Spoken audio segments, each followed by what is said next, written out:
నేటి 5వ శ్లోకం.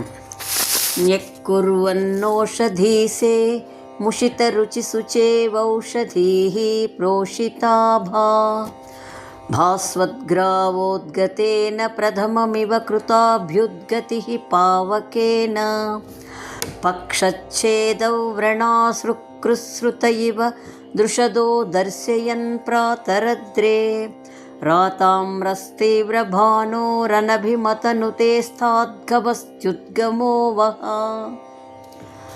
గత శ్లోకంలో సంపాదయంతో మంబరమమలం అని చెప్పినట్లుగా అంశుమాలి అయిన ఆ సూర్యదేవుడు ఆదిమ పద్మశాలి అయి తన సహస్ర కిరణములనే వెలుగు దారపు పోగులతో వెలుగు వస్త్రాన్ని తయారు చేసి జగత్తునంతటినీ కప్పివేశాడు.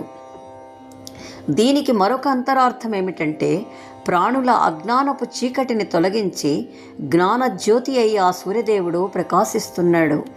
అంతేకాదు, అస్తవ్యస్తంగా నిద్రించిన జగత్తు ఆ వెలుగు రేఖల ఆగమనంతో తనని తాను సర్దుకుని మేలుకోవడం జరిగింది. అంతటా న్యక్కుర్వన్నోషధీసే ముషిత రుచి శుచే ఔషధీః ప్రోషితాభా.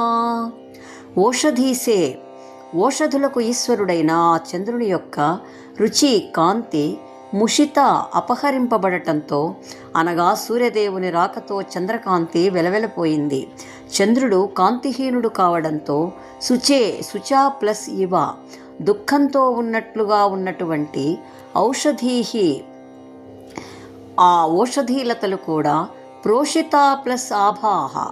భరతముని నాట్యశాస్త్ర ప్రకారంగా ప్రోషిత అనగా అష్టవిధ నాయికలలో ఒకరైన ప్రోషిత భతృక వలె, అనగా భర్త లేదా ప్రియుడు దేశాంతరం వెళ్ళినప్పుడు ఆ విరహ బాధని అనుభవించే స్త్రీని ప్రోషిత భతృక అంటారు.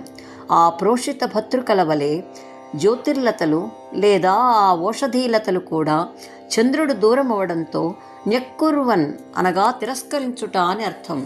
ఆ ఓషధీలతలు కూడా సూర్యకిరణముల రాకను తిరస్కరించినవై ముడుచుకుని పోతున్నట్లుగా మయూర మహాకవి అద్భుతంగా భావించాడు.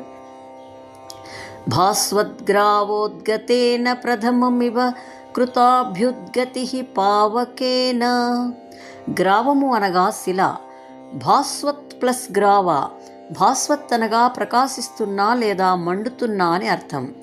ఆ విధంగా ప్రకాశిస్తున్నటువంటి శిలలు అనగా సూర్యకాంత మణుల నుండి ఉద్గతేన పుట్టినటువంటి పావకేన అగ్ని అని అర్థం. పావకేన అనేటువంటి శబ్దాన్ని వేద ప్రమాణంతో ప్రయోగించాడు మయూర మహాకవి. ఆదిత్యో వా అస్తమయన్నగ్ని మనుప్రవసతి అగ్నిర్వాదిత్య సాయం ప్రవిశతి అని వేదవచనం.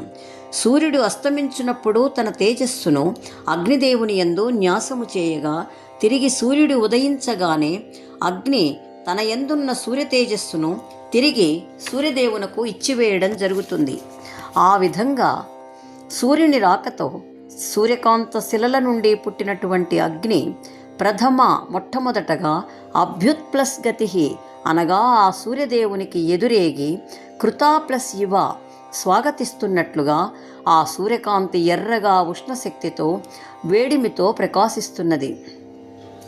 అంతేకాదు, అగ్ని స్వాగతిస్తున్నదనడంలోని అంతరార్థం ఏమిటంటే, గగనంలో దర్శనమిస్తున్న సూర్యదేవుని ధరణికి స్వాగతం పలుకుతున్నదని కూడా భావన చేయవచ్చు.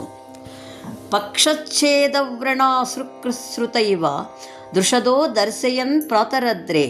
ప్రాతరద్రే ఆ ఉదయ పర్వతము యొక్క, దృషద అనగా శిలలు అని అర్థం. ఆ ఉదయ పర్వత రాళ్ళు దర్శయన్ ఏ విధంగా దర్శనమిస్తున్నాయి అంటే, పక్షచ్ఛేద పూర్వము పర్వతములకు రెక్కలు కలిగి తమ ఇష్టము వచ్చిన చోటికి గాలిలో ఎగురుతూ వెళ్ళి తమ ఇష్టము వచ్చిన చోట స్థిరపడేవి. ఆ విధంగా చేయడం వలన ప్రజలకు అనేక ఇక్కట్లు కలగడంతో దేవేంద్రుడు ఆ పర్వతముల యొక్క రెక్కలను నరికి వాటి యొక్క ఖేచర శక్తిని త్రుంచివేశాడు. ఆ విధంగా పక్షములు అనగా రెక్కలను, ఛేద అనగా నరకడం వలన ఏర్పడినటువంటి వ్రణ ఆ గాయముల నుండి అశ్రుక్శ్రుత ఇవ స్రవిస్తున్నటువంటి రక్తధారల వలె ఆ సూర్యకాంతి ప్రకాశిస్తున్నదని అర్థం. ప్రారంభ శ్లోకంలో ధాతుధారాద్రవస్య అనగా ఎర్రని ధాతుధారల వలె ఉన్నాయని చెప్పి, ఇక్కడ గాయముల నుండి కారుతున్న రక్తధారల వలె ఉన్నట్లుగా భావన చేయటంలోని అంతరార్థం ఏమిటంటే, సూర్యకాంతి క్రమంగా వేడిమిని సంతరించుకుంటున్నదని అర్థం. ఈ శ్లోక చివరి పాదంలో రాతామ్రస్థీవ్రభానోరనభిమతనుదేస్తాద్గవస్త్యుద్గమో వహ, ఆతామ్రహ అనగా పూర్తిగా ఎర్రనైన తామ్ర రాగి వర్ణంలో ఉన్నటువంటి తీవ్రభానో తీవ్రమైనటువంటి ఆ సూర్యుని యొక్క గవస్తిభి కాంతులు లేదా తీవ్రమైన వెలుగులతో, ఉద్గమ సూర్యుని నుండి బయలుదేరినటువంటి, స్థాత్ సమర్థవంతమైనటువంటి ఆ సూర్యకిరణములు, వహ మీ యొక్క అనభిమతనుదే అనగా మీ యొక్క అనభిమతములను అనగా అనిష్టములన్నింటినీ తొలగించి మీ ఇష్టకామ్యములను నెరవేర్చుగాక అని ఆకాంక్షిస్తున్నాడు మయూర మహాకవి. ఓషధీలతల ప్రభావాన్ని తగ్గించి సూర్యకాంతమణుల నుండి పుట్టిన అగ్ని ఆ సూర్యదేవునికి ఎదురేగి ధరణికి స్వాగతిస్తున్నట్లుగా ప్రకాశించే ఆ సూర్యకిరణాలు ఉదయ పర్వత శిలల నుండి స్రవిస్తున్న రక్తధారల వలె ఎర్రగా ప్రకాశిస్తూ తీవ్రతను వేడిమిని సంతరించుకుని, సూర్యదేవుని నుండి బయలుదేరినటువంటి ఆ సూర్యకిరణములు మీ అనిష్టములను అశుభములన్నింటినీ తొలగించుగాక అని ఆకాంక్షిస్తున్నాడు మయూర మహాకవి. ఈ శ్లోకానికి జంఝాల వారి అనువాదం.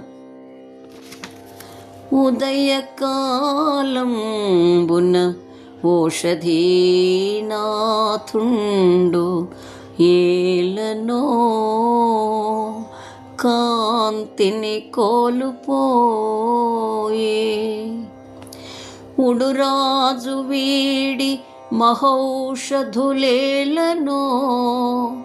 కించిత్ కళా తిరస్కృతములయ్యే, సూర్యకాంతమణులు శోభిల్లి కాబోలు ధరణికి సుస్వాగతంబు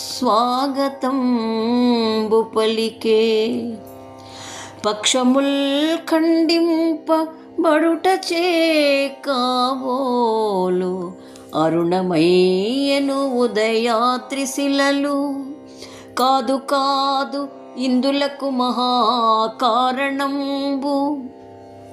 దివము వెలిగించు భాస్కర దేవదేవు, ఉజ్వలంబగు శుభకిరణోదయంబు